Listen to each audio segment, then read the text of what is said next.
but I knew that people treated me fragile even though I didn't feel it.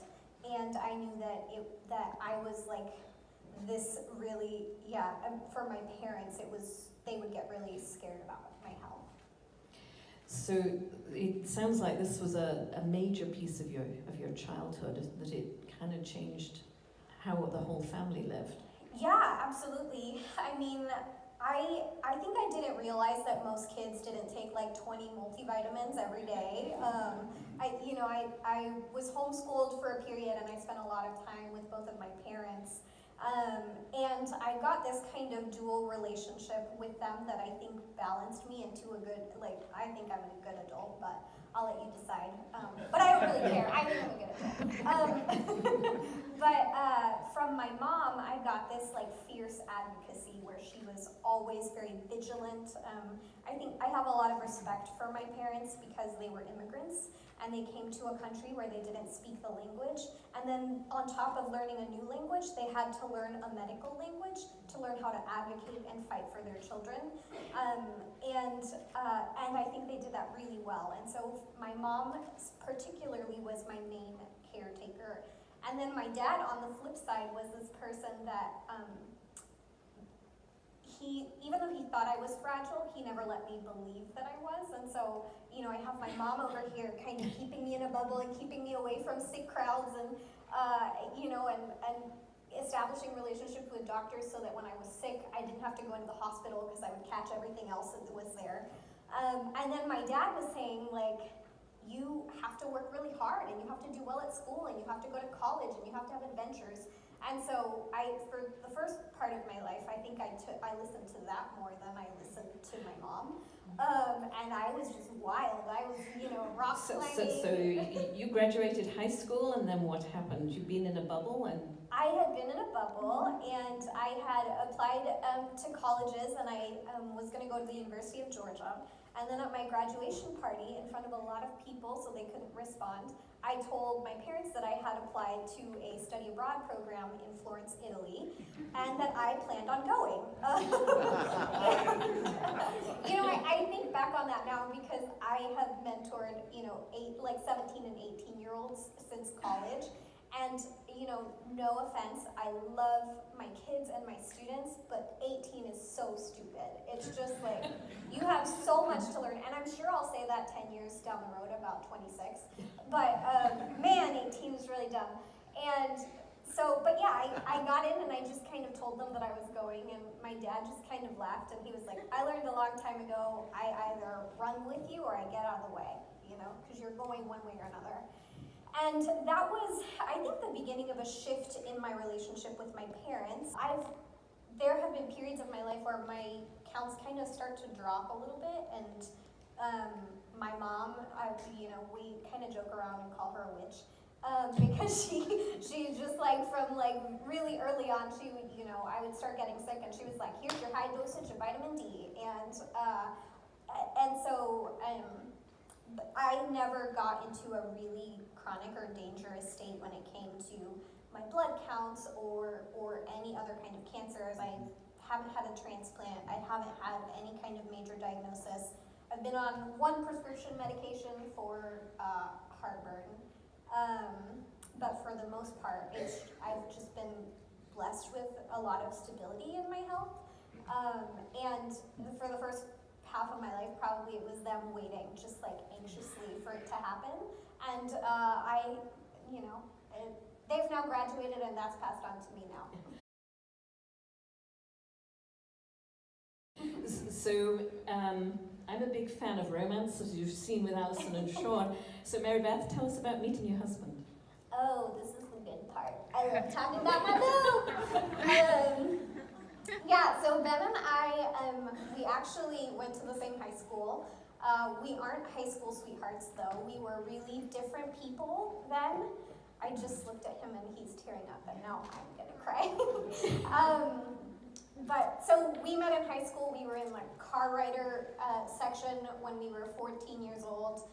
I had been homeschooled for the majority of my life, and so my freshman year, my parents went to Guatemala and they came back with 100 of these little sticks with a string and a ball, and you kind of catch it.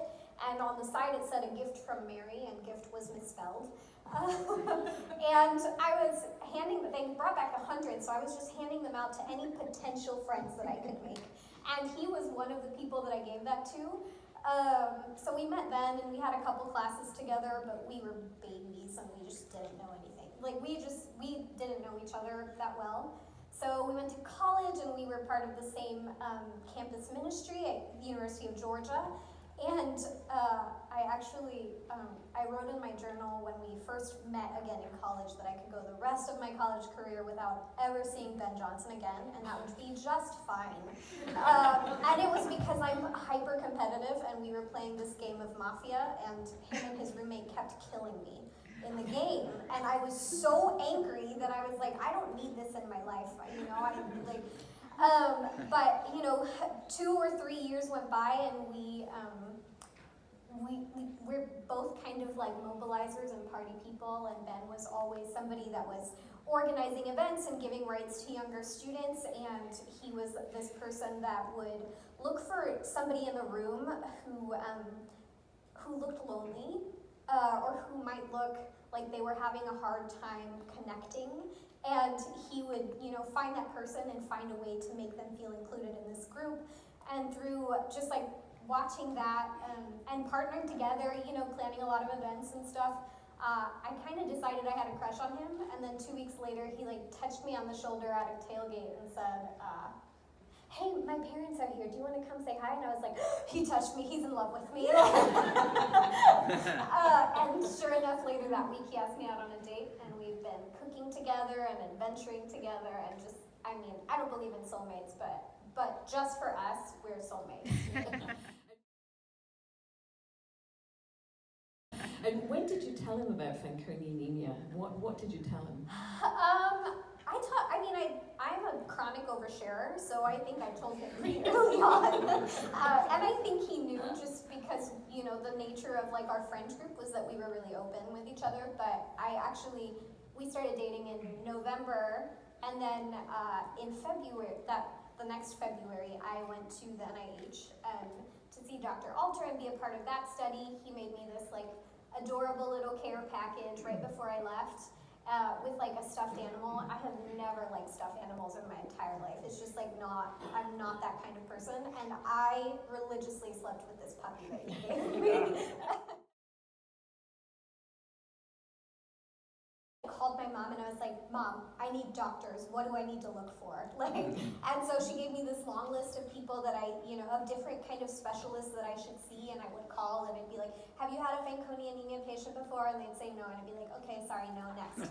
And after like talking, to a couple different specialists in town, was able to build this kind of care team that listens to me when I advocate for myself, and who are responsive and who I know are going to do like the research and the work to care for me well.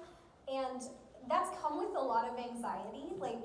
I might chart my doctors all the time. I'm like, my throat has felt weird for like 6 hours. What do you think is going on? Should I take a picture of it? Should I come in? Can I go to throat scope? I deal with a lot of anxiety on a regular basis, and especially that first year of marriage, because I didn't want to lose what I had just started and what I saw now as my life is not going to be about doing things. It's going to be about loving in extreme and extraordinary ways. It totally shifted. It's been so cool to see my relationship change with my parents, because they're not my caretakers anymore, and that burden is now off, and they can now trust me to go to the doctor when I need to go to the doctor and be on top of my health. And so it just radically changed to I am still going to be wild and adventurous, and I'm still going to do what I want, but I'm also going to do most of what my doctors tell me to do and see them. We're going to be best friends, basically. So one last hard question for you, Mary-Beth. When you think about Fanconi anemia, what are you most afraid of? I cried when I answered this question, and I'm probably going to cry again. I am not really afraid of death for in 3 languages. And so if I ever get a diagnosis, I can just cuss at like cancer and be, you know, I have a high pain threshold, and I'm not afraid of that day when it comes. I'm afraid of the after. I'm terribly afraid of my parents having to bury another child.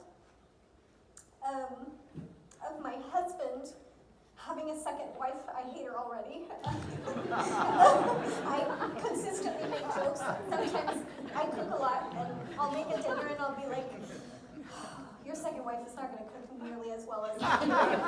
But I don't want that. I want to be a really sassy grandma that's telling everybody how to live their best life. I want to be a geriatric Fanconi patient, but I'm afraid of how my death affects my community.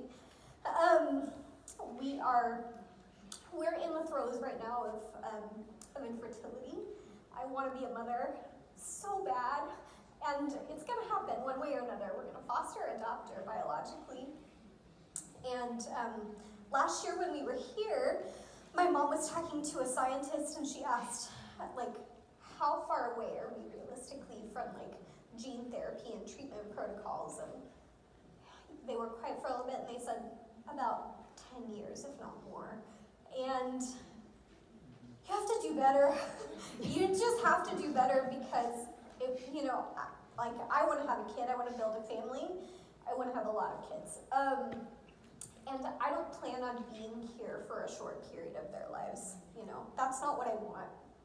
I want a long life with them. I'm afraid of the impact of the grief and the heaviness of an early death.